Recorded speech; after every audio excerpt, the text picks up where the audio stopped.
Well, folks, this is where it all began. This is where I met my first horse, Cindy. Now let me take you to a most special spot. It's where she'd greet me most mornings, you see. Sometimes Tony the pony would join her. Here I'll read you a true story of how it all began.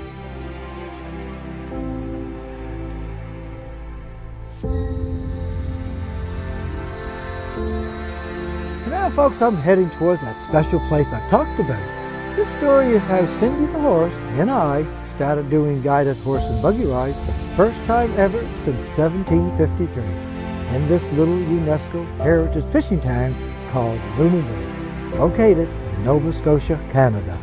Now, folks, why don't you catch up with me as we head to that special place where you can hear the beginning of our amazing story. Come follow me.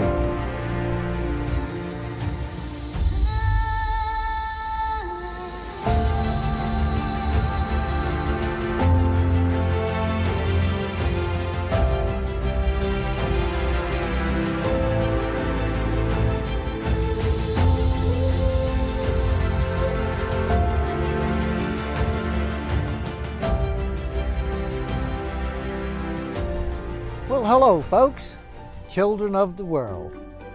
I'd like to read you a story, a true story, about the horse named Cindy and me when we started a career working together. And I certainly hope you enjoy this story as much as I enjoyed writing it. Now let us begin.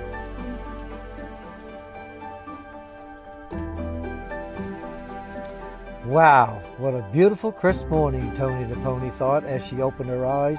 Then she jumped to her feet and gave her tail a good shake. She looked over and saw that her best friend Cindy was gone. Where did she go so early in the morning? Tony pondered. Tony the pony looked around, and at the top of the hill she spotted Cindy. She could pick her out right away because she's a French-Canadian Percheron workhorse, much bigger than the saddle horses, especially me, Tony chuckled to herself. As Tony started up the hill, she saw that while the other horses were leaving, Cindy kept standing there, looking at something across the harbor. There must be something coming in the harbor because Cindy's not blinking an eye, and her ears are straight ahead. My, what could it be? She trotted up to where Cindy was standing, full of curiosity. "Good morning, Cindy. What are you staring at?" she asked. Cindy turned and pranced around with excitement. "Oh, good morning, Tony. But I'm not staring, I'm dreaming." "Dreaming? What are you dreaming about?" "I'm dreaming about my new job, and I'm so excited I can hardly wait." Tony was confused. "New job? So won't you be hauling trees from the forest to build homes again? After all, that is your favorite job. Will you be plowing gardens?" Cindy was still prancing. "Nope," she nickered. "Not this time, Tony. This is going to be a brand new awesome job." Anxiously, Tony asked, "Oh, please, Cindy, can you tell me what this new job is?" I will. You know how we like to go to the top of the east pasture and look across the back harbor to see the castle on the hill?" Tony twitched her ears. "Yes? Will you be working at the castle on the hill?" Cindy nickered and smiled.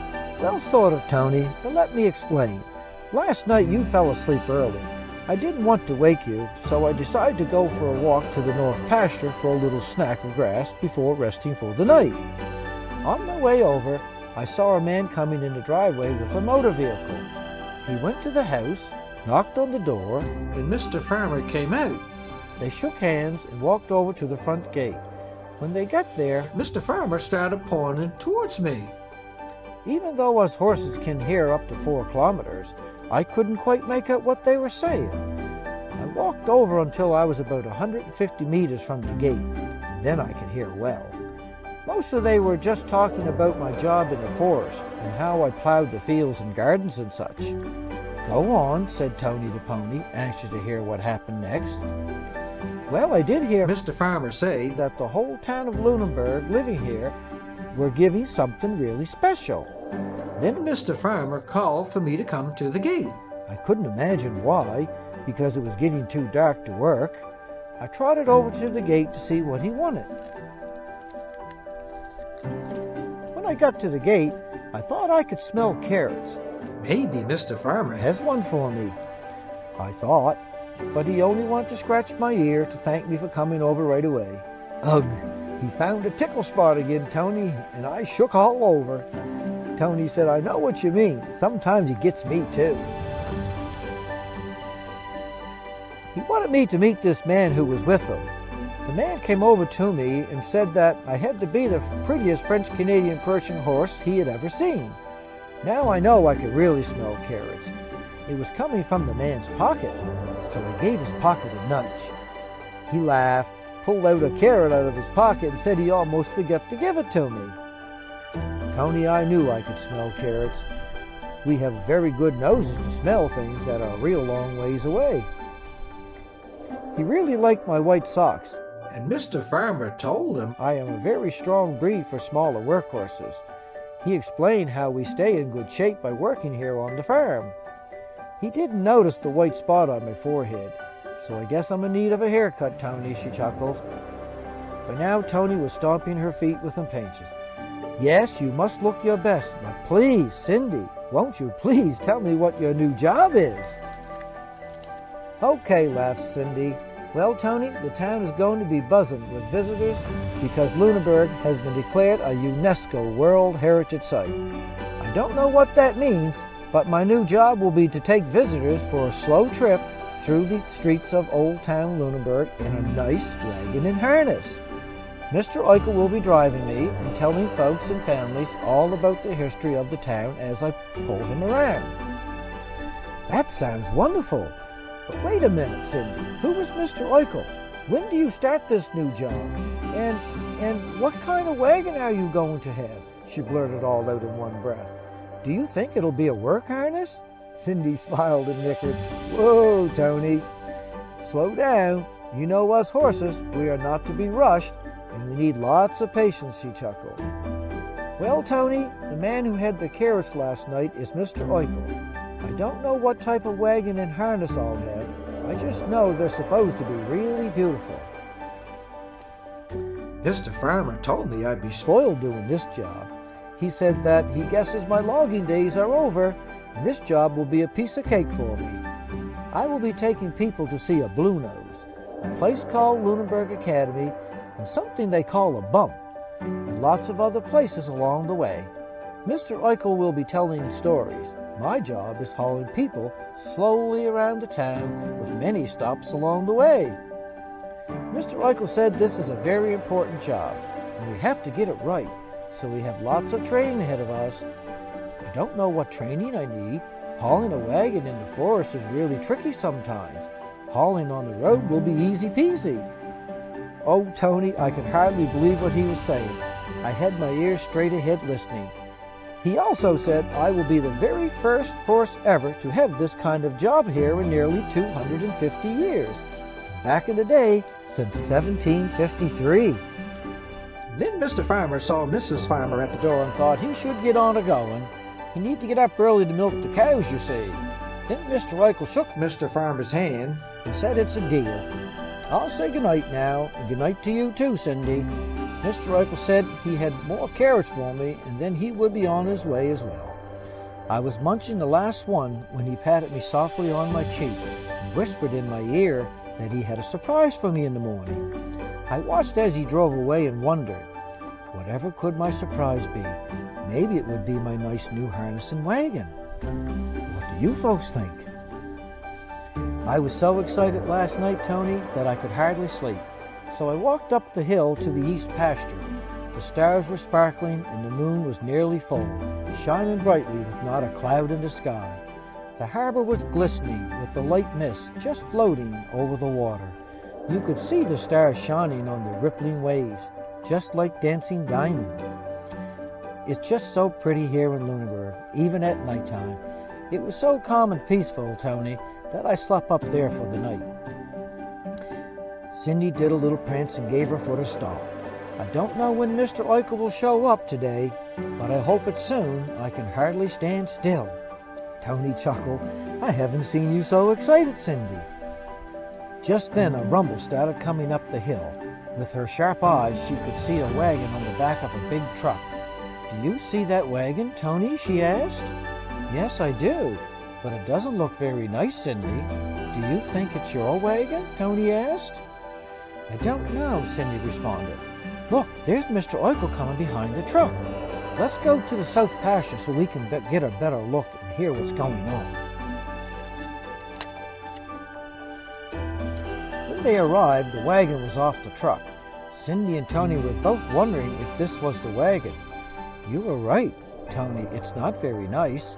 It almost looks like the one we used in the forest, the one with the big car tires for hauling logs. Look, Cindy, it has 2 long seats. Do you suppose this is where the people will sit? Cindy was looking very disappointed. I don't know, Tony, she says, but it's okay. It is my favorite color, and I bet it's going to be a lot of fun. Yes, Tony, I know I'm going to love this job. Besides, I like seeing little people. As the big truck was leaving, Mr. Farmer came out of the barn with a rough work harness. Do you think this is what you will be wearing? Asked Tony. If so, that's okay, Tony. It's all leather, like I use in the forest, and it fits quite comfortably. But Tony could see that Cindy was disappointed. Remember, you are the prettiest horse Mr. Oickle has ever seen, she said. I bet the people will really like you. Thank you, Cindy nickered. I hope so. Just then another car came in the driveway and parked by the wagon. Cindy and Tony watched as a man got out of the car, walked over, and shook Mr. Oickle's hand. Do you know who it is? Asked Tony. Maybe, Tony, but he went around the corner too fast. Let's go up and come in from the other gate. Then we'll be close enough to see better. Tony mumbled. That's a long walk, and I didn't have any breakfast yet. Do you think it would be okay if I go eat and you can tell me later? Sure, Tony. I was up early and I have already eaten. While Tony headed back, Cindy headed for the other gate. As she was coming around a corner, she stopped right in her tracks. This must be the surprise Mr. Oickle told me about, she thought, while nickering and prancing. I can't believe it. It's my good friend Mr. Hat, from where I lived when I was growing up. Mr. Hat called for Cindy to come over, and she wasted no time stepping up to a trot. I bet I know what he has for me, she thought excitedly. Just wait and see. She nickered again and trotted faster to the gate. As she reached her gate, Mr. Hat was laughing. Why are you in such a hurry? He asked. He knows why, Cindy giggled to herself. He can see how happy I am to see him. Sure enough, Mr. Hat reached into his pocket and brought out Cindy's favorite peppermints. He knows how much I love peppermints, and he gave me a whole handful and reminded me to crunch them first before swallowing. No problem there, she thought, because that's the way they taste the best. And she crunched every last one of them. Mr. Hat said he was really happy to see her, too. He gave her a scratch under her mane. He told Cindy she was in good shape and looked really good. Mr. Hat came to show Mr. Oickle how to put the harness on and drive a wagon. Cindy's ears perked up. But doesn't Mr. Oickle already know how to handle horses? Mr. Oickle told Cindy that this is why he needed lots of practice, and that he had never worked with horses before, not ever. Oh dear, I'm really starting to worry, Cindy thought. I wonder if anyone told Mr. Oickle exactly how much training and work it takes to understand us, she wondered. Mr. Hat started showing Mr. Oickle how to pick up all the harness so it wouldn't get tangled. Mr. Oickle was paying close attention. Then Mr. Hat told Mr. Oickle to set the hames in front of the collar so it didn't fall off when he was putting the rest of the harness on. He showed him where all Cindy's straps go and how important it was to have the hames fastened to the collar correctly. After Cindy was harnessed, Mr. Hat showed Mr. Oickle how to hold the reins and to guide her back in between the shafts. Finally, he showed Mr. Oickle how to hook Cindy up to the wagon. Mr. Oickle looked at Cindy and said, "Okay, take me on my maiden voyage." As Mr. Hat was getting on the wagon, he showed Mr. Oickle how to keep the reins until all were aboard. Cindy started to prance with excitement. It had been a long time since Mr. Hat and Cindy were driving together. When he said, "Let's go," she took off a-trotting. Boy, oh boy! Mr. Hat asked Cindy to slow down, but she only wanted to show off a little. At the end of the driveway, Mr. Hat gave Cindy the command to haw. He explained that G means for Cindy to turn right, and haw means turn left. Cindy headed left, down the road to the big hill. As they reached the bottom of the hill, Mr. Hat asked Cindy to woo. He knew that she hadn't been working for a while and ought to have a rest before tackling the big hill. After a bit, they started up the hill. "I'm doing great," Cindy thought. "I don't think I will need to stop until I get to the top." At the top of the hill, Mr. Hat asked Cindy to woo, but she already planned on stopping. "I'll just catch my breath here and I'll be ready to go." After a pause, Mr. Hat chirped for Cindy to leave. Mr. Oickle noticed the sound and quickly asked, "Is that another command?" "Yes," Mr. Hat said. "Just make the sound as if you're blowing Cindy a kiss, and then she will move forward." "Well, that's pretty cool," Mr. Oickle said.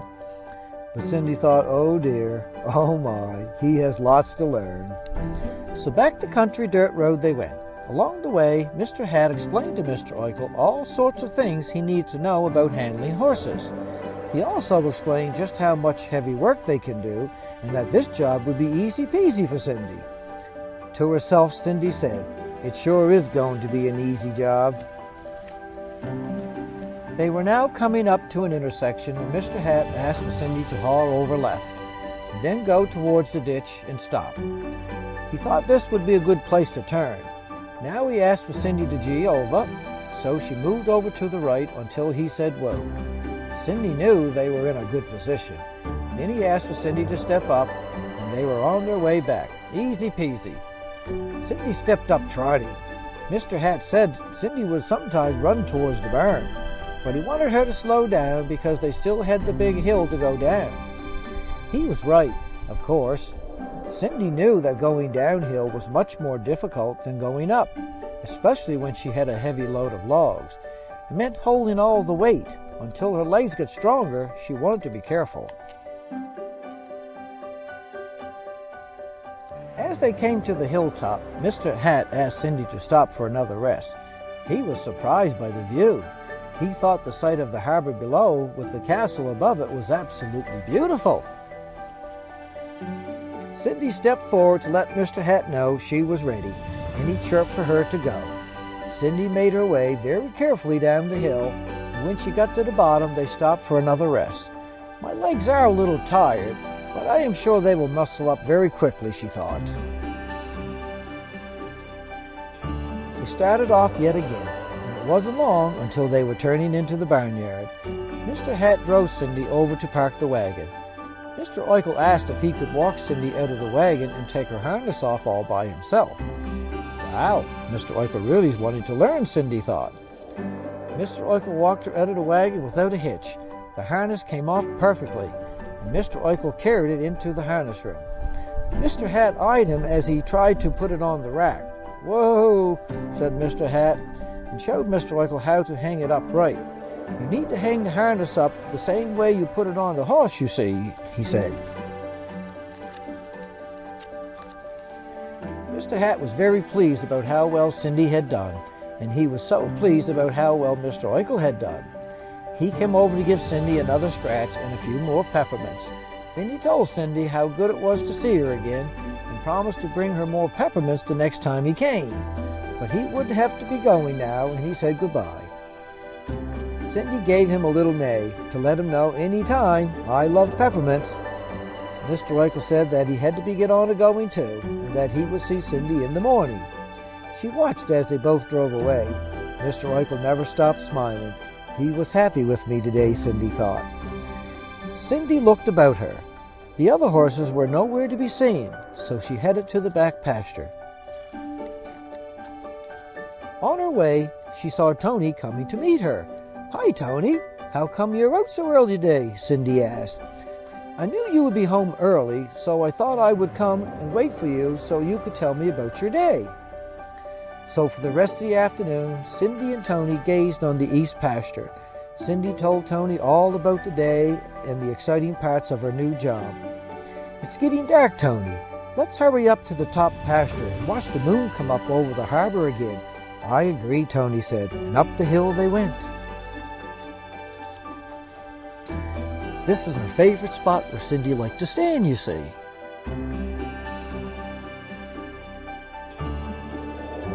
"Cindy, the stars look like they are sparkling, and it's so pretty how they bounce across the water," she murmured. As they watched the moon rise, Tony quickly fell asleep, but Cindy was way too excited to sleep. "I still feel like I'm dreaming," she thought. "I am so lucky to be the first horse ever to do this job." But before long, she too fell softly asleep, dreaming, no doubt, about her new job coming on in the spring. Well, folks and children, I certainly hope you enjoyed this first story, and I can't wait for my second one to come out about Cindy and I, our very first day together.